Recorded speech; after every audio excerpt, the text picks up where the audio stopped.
How to unarchive a story on Instagram. This tutorial shows you how to bring an old story back to life, either as a fresh post or saved to your highlights. First, open the Instagram app on your Android device. From there, tap your profile picture at the bottom center of your home screen.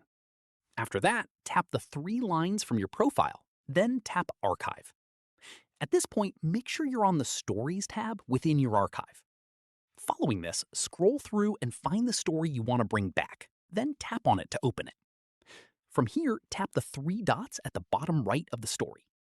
At this stage, you'll see two options: Share to Story, which reposts it as a brand new story, or Add to Highlight, which saves it permanently to a highlight on your profile without reposting it. Following this, tap whichever option fits what you're going for.